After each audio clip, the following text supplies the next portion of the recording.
की वीडियो में हम करने वाले हैं सेलेक्टेबल मार्कर्स एंड स्कोरेबल मार्कर्स के बारे में। तो सेलेक्टेबल मार्कर्स क्या होते हैं? हमारा जो जीन ऑफ इंटरेस्ट है वो आपका सेल के अंदर गया है या नहीं गया है, उसको चेक करने के लिए हम यूज़ करते हैं सेलेक्टेबल मार्कर्स का।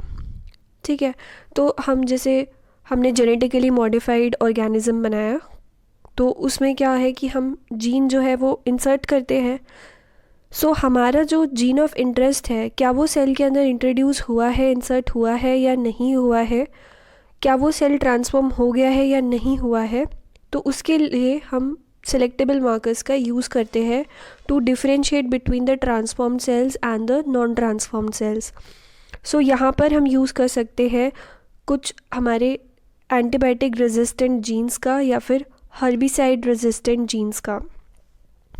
सबसे पहले हम बात करेंगे जो एंटीबायोटिक रेजिस्टेंट जीन्स होते हैं उनके बारे में। The first one is the NPT gene.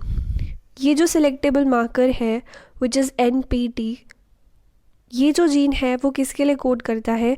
Neomycin phosphotransferase enzyme. ये क्या है? एक एंजाइम है। ये एक बैक्टीरियल एंजाइम है ई कोलाई का, जो कि हमें रेजिस्टेंस प्रोवाइड करेगा टू द एंटीबायोटिक कैनामाइसिन। तो अगर ये एंजाइम प्रेजेंट है तो ये कैनामाइसिन से हमें रेजिस्टेंस प्रोवाइड। कैनामाइसिन क्या है? एक एंटीबायोटिक है। कैनामाइसिन बेसिकली आपका जो प्रोटीन सिंथेसिस है, यानी कि जो ट्रांसलेशन का प्रोसेस होता है, उसको इनिबिट करती है। ये जो हमारे पास NPT जीन है, अगर आपने ये हमारा जीन ऑफ इंटरेस्ट है, इसके साथ में हम मार्कर अटैच कर देते हैं। अब जो हमारे पास में जहाँ पे भी ये NPT जीन गया होगा, यानी कि जो भी आपका ट्रांसफॉर्म्ड सेल होगा, उसके अंदर क्या है कि हमारा मार्कर हमने लगाया हुआ है। जीन ऑफ इंटरेस्ट जहाँ पे इंसर्ट हुआ होगा, जिस भी सेल के अंदर जीन ऑफ इंटरेस्ट गया होगा, उसके साथ साथ वहाँ पे ये सेलेक्टेबल मार्कर भी गया होगा जो हमने इसके साथ अटैच कर रखा है। अगर ये गया है, यानी कि NPT जीन गया है, तो वो जो ट्रांसफॉर्म्ड सेल है उसके पास में ये एबिलिटी होगी कि वो एंटीबायोटिक को रेजिस्ट कर सकता है। कैनामाइसिन रेजिस्टेंस उसके अंदर आ जाएगी। अब ये जो नियोमाइसिन फोस्फोट्रांसफरेज एंजाइम है, ये कैसे हमें रेजिस्टेंस प्रोवाइड कर रहा है? जो हमारे एंटीबायोटिक है नियोमाइसिन और कैनामाइसिन, ये उसके ऊपर फॉस्फेट अटैच करा देता है। नाम से ही पता चल रहा है फोस्फोट्रांसफरेज, यानी कि जो फोस्फेट को ट्रांसफ़र करेगा, फोस्फेट ग्रुप का ट्रांसफ़र करेगा। तो ये एंजाइम क्या करता है? फोस्फेट ग्रुप का ट्रांसफ़र करता है, जिसकी वजह से ये एंटीबायोटिक क्या हो जाती है? इनएक्टिव हो जाती है। तो जो भी हमारा ट्रांसफॉर्म्ड सेल होगा वही जो है सर्वाइव कर पाएगा on a media.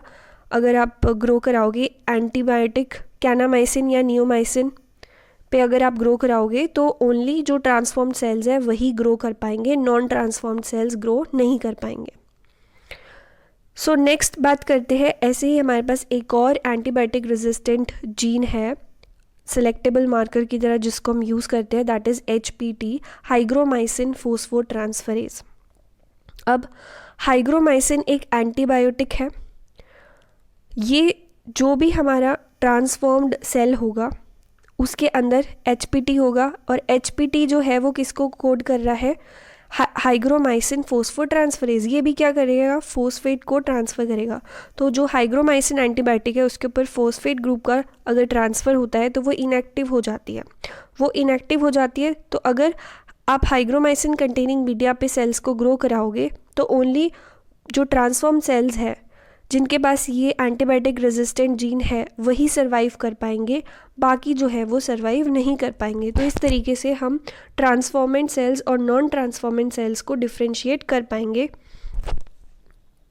Now the next जो हमारे पास में यहाँ पे सिलेक्टेबल मार्कर है, that is CAT, which stands for chloramphenicol acetyl transferase. मतलब ये जो हमारा CAT जीन है वो किसको कोड करता है? क्लोरामफेनिकॉल एसिटाइल ट्रांसफरेज एंजाइम को। तो ये क्लोरामफेनिकॉल एक एंटीबायोटिक होती है जो कि ट्रांसलेशन को इनहिबिट करती है। जो भी हमारा ट्रांसफॉर्म्ड सेल होगा, जहाँ पे भी हमारा जीन ऑफ इंटरेस्ट गया होगा, वहाँ पे साथ साथ में ये सेलेक्टेबल मार्कर भी गया होगा। तो जो भी ट्रांसफॉर्म सेल होगा उसके अंदर ये एंजाइम प्रोड्यूस होगा, क्लोरामफेनिकॉल एसिटाइल ट्रांसफरेज। ये क्या करता है, एसिटाइल ग्रुप का ट्रांसफ़र करता है क्लोरामफेनिकॉल एंटीबायोटिक पे। तो अगर आप उन सेल्स को ग्रो कराओगे इन the presence of chloramphenicol antibiotic, तो जो ट्रांसफॉर्म्ड सेल्स हैं जिनके अंदर ये एंजाइम है वो तो क्या करेंगे, क्लोरामफेनिकॉल के ऊपर एसिटाइल ग्रुप को अटैच कर देंगे, जिससे कि वो इनएक्टिव हो जाएगी एंटीबायोटिक, एंड दस ओनली जो हमारे पास में ट्रांसफॉर्म्ड सेल्स हैं वही जो है ग्रो कर पाएंगे in presence of the antibiotic, क्योंकि उनके अंदर क्या है, एंटीबायोटिक रेजिस्टेंस है। सिमिलरली आप इसमें एक और एग्जांपल ऐड कर सकते हैं, GAT जो जीन है वो किसके लिए कोड करता है, जेंटामाइसिन एसिटाइल ट्रांसफरेज। तो जेंटामाइसिन भी क्या है, एक एंटीबायोटिक है। ये एंजाइम क्या करेगा, जेंटामाइसिन के ऊपर एसिटाइल ग्रुप को ऐड कर देगा और वो जेंटामाइसिन क्या हो जाएगी, इनएक्टिव हो जाएगी। सो जो ट्रांसफॉर्म्ड सेल्स होंगे वही जो है सर्वाइव कर पाएंगे if grown in this antibiotic अगर दी जाती है सेल्स को। तो जो सेल्स के अंदर जीन ऑफ इंटरेस्ट था उसके साथ में जो हमारा सेलेक्टेबल मार्कर है वो भी गया होगा जीन ऑफ इंटरेस्ट के साथ, दैट इज़ GAT। और GAT किसको कोड करता है, जेंटामाइसिन एसिटाइल ट्रांसफरेज को। सो ओनली जो ट्रांसफॉर्म्ड सेल्स हैं जिनके अंदर हमारा डिज़ायर्ड जीन ऑफ इंटरेस्ट गया है, सिर्फ वही जो है सर्वाइव कर पाएंगे।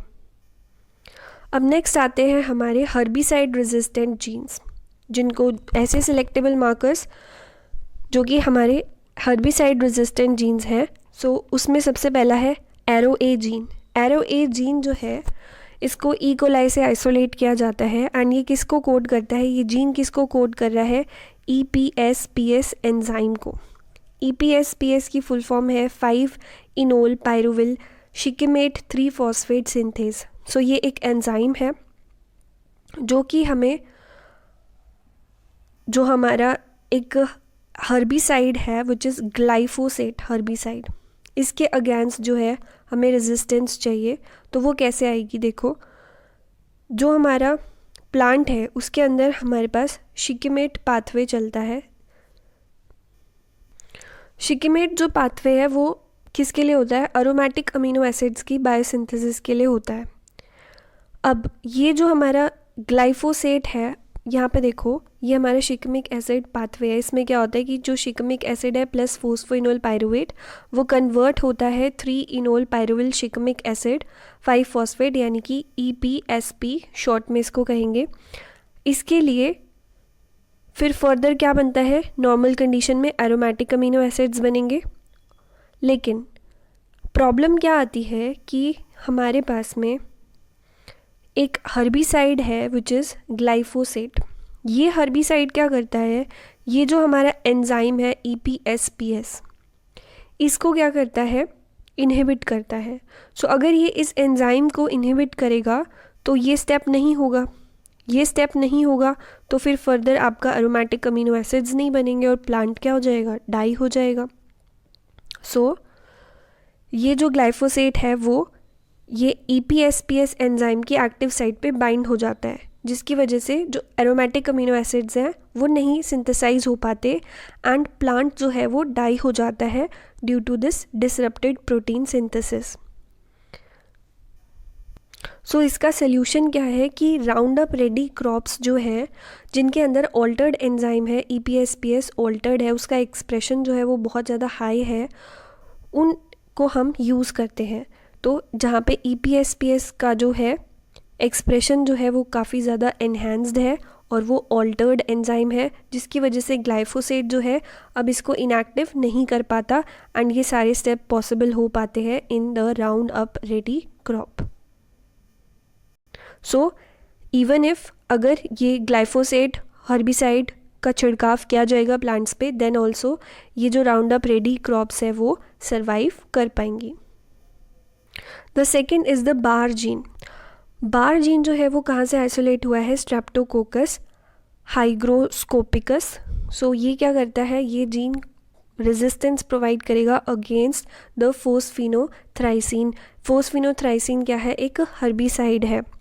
तो एक स्टेप होता है जहाँ पे कि ग्लूटामेट जो है वो ग्लूटामीन में कन्वर्ट होता है, जिसके लिए यहाँ पे हमारे पास एक एंजाइम चाहिए ग्लूटामीन सिंथेज, लेकिन जो ये हर्बिसाइड है फोस्फिनोथ्राइसिन वो इस एंजाइम को ग्लूटामीन सिंथेज को इनहिबिट करती है, जिसकी वजह से जो ग्लूटामेट है वो ग्लूटामीन में कन्वर्ट नहीं हो पाता। तो ये जो अमोनिया है ना वो इकट्ठी होनी शुरू हो जाती है, अमोनिया का एक्यूमुलेशन जो है वो इंक्रीज़ होना शुरू हो जाता है, जिसकी वजह से टॉक्सिसिटी बढ़ जाती है प्लांट के अंदर एंड प्लांट जो है एट द एंड वो डाई हो जाता है।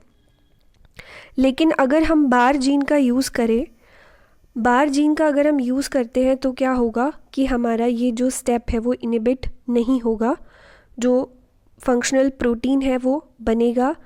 एंड ये बार जीन से क्या होता है कि हमारा जो हर्बिसाइड था उसका इनएक्टिवेशन हो जाएगा। कैसे होगा? इसका क्या हो जाता है, इसके ऊपर एसिटाइल ग्रुप ऐड हो जाता है। अगर इसके ऊपर एसिटाइल ग्रुप अटैच होगा इस हर्बिसाइड के ऊपर तो ये इनएक्टिव हो जाती है।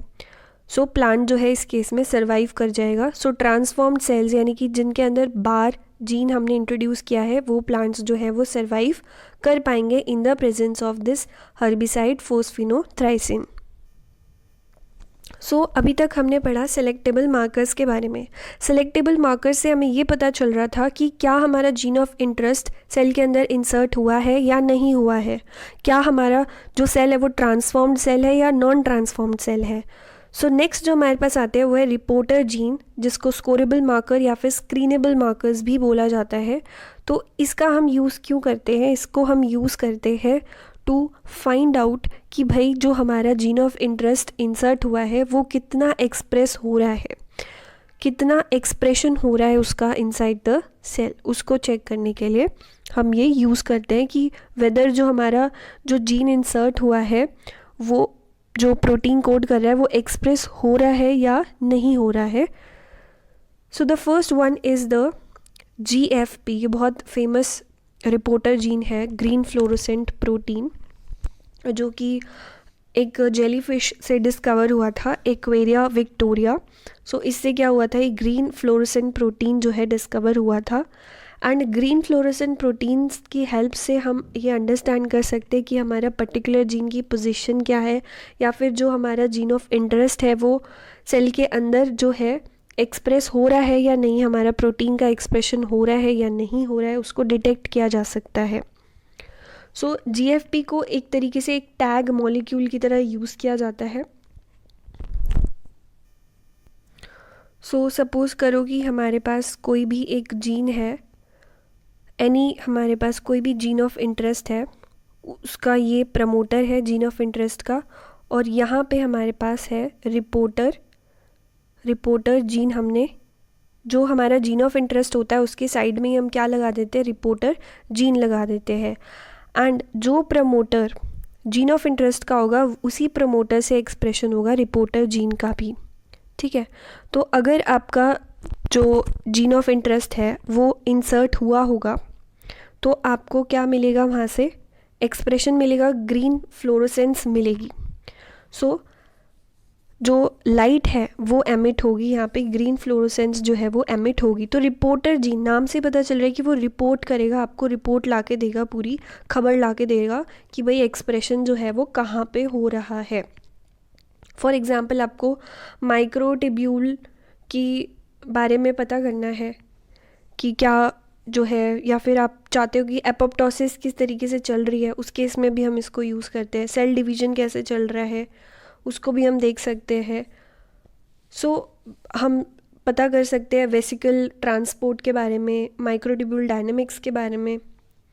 सो GFP जो है एक तरीके से टैग की तरह है जिसको कि हम अपने जीन ऑफ इंटरेस्ट के साथ लगा देते हैं। तो अगर हमारा जीन ऑफ इंटरेस्ट एक्सप्रेस होगा तो हमें एक्सप्रेशन मिलेगा, ग्रीन फ्लोरोसेंस दिखाई देगी। ऑलराइट, ये जो हमारे पास GFP है ये एक 238 अमीनो एसिड का प्रोटीन है और ये एब्जॉर्ब करता है कौन सी वेवलेंथ पे, 395 नैनोमीटर की वेवलेंथ पे ये एब्जॉर्ब करता है। अब ये जो एब्जॉर्बेंस होती है वो किस वजह से होती है, ये 238 अमीनो एसिड का प्रोटीन है और इसकी जो 65, 66 और 67th पोजीशन जो है उस पे सीरीन टायरोसिन और ग्लाइसिन है। इस कॉम्बिनेशन की वजह से वो 395 नैनोमीटर की वेवलेंथ पे एब्जॉर्ब करता है, जिसकी वजह से ग्रीन फ्लोरोसेंस मिलती है। ग्रीन फ्लोरोसेंट प्रोटीन को आप मॉडिफाई करके RFP, red fluorescent protein, blue fluorescent protein, yellow fluorescent protein भी बना सकते हो। नेक्स्ट है GUS ऐसे, it codes for the glucuronidase enzyme. ये जो हमारे पास गस जीन है वो किसको कोड करता है? ग्लूकोयूरोनिडेज एंजाइम को। ये जो एंजाइम है वो हमारे पास, अगर हमें ब्लू फ्लोरोसेंस मिलती है, इसका मतलब कि हमारा जो जीन ऑफ इंटरेस्ट है वो एक्सप्रेस हो रहा है। सो यहाँ पर जो सबस्ट्रेट यूज़ होता है इस एंजाइम के लिए, दैट इज़ 4-मिथाइल अम्बेलिफेराइल बीटा डी ग्लूकोरिनाइड, जिसकी वजह से हमें ब्लू कलर मिलेगा, क्योंकि एंजाइम को जब भी सबस्ट्रेट मिलता है तो कुछ ना कुछ हमें प्रोडक्ट मिलता है। Enzyme plus substrate gives you the product, और ये प्रोडक्ट क्या है? Blue colour light. नेक्स्ट है लक्स जीन। लक्स जीन जो है वो लूसीफेरेज एंजाइम के लिए कोड करता है। सो लूसीफेरेज जो एंजाइम होते हैं वो केमिकल एनर्जी को लाइट एनर्जी में कन्वर्ट करते हैं।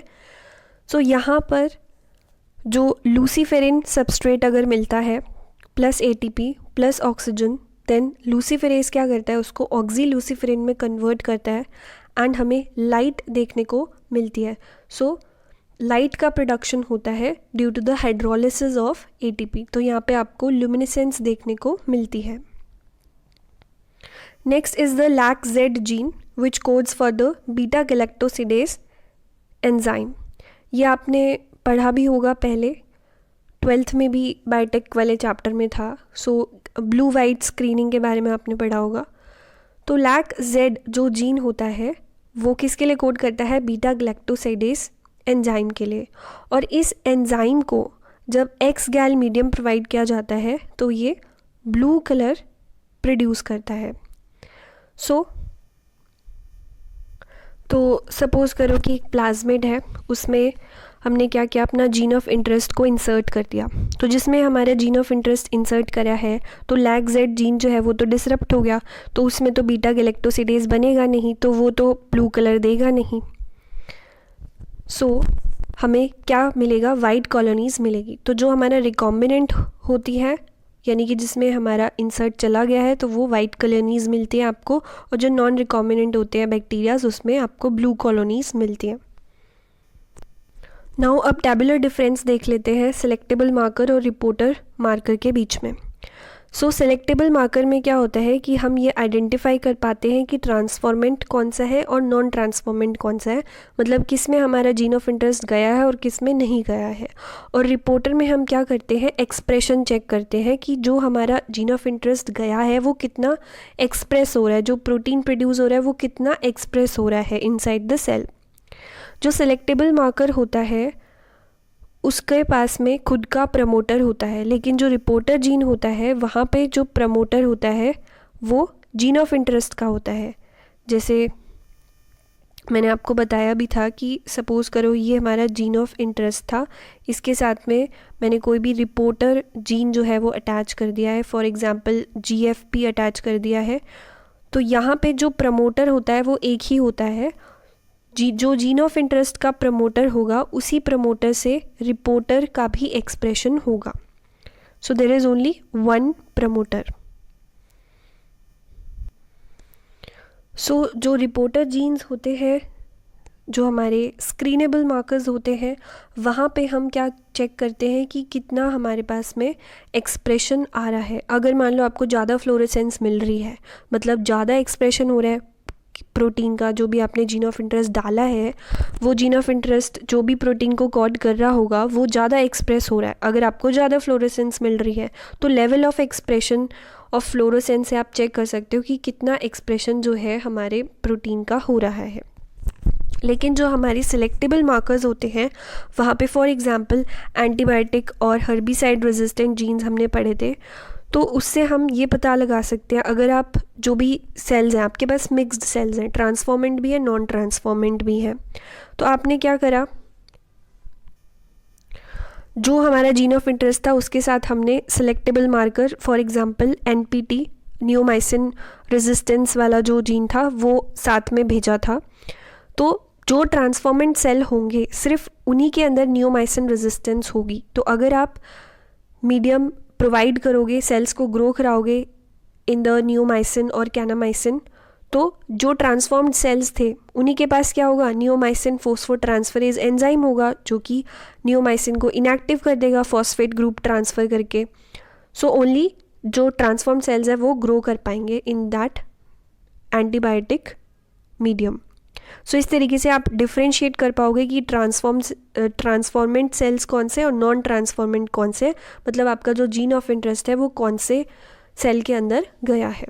So that's all for today. अगर वीडियो आपके लिए हेल्पफुल था तो प्लीज़ अपने फ्रेंड्स के साथ भी शेयर करें, and if you are new to the channel please subscribe for more updates. Thank you and have a great day.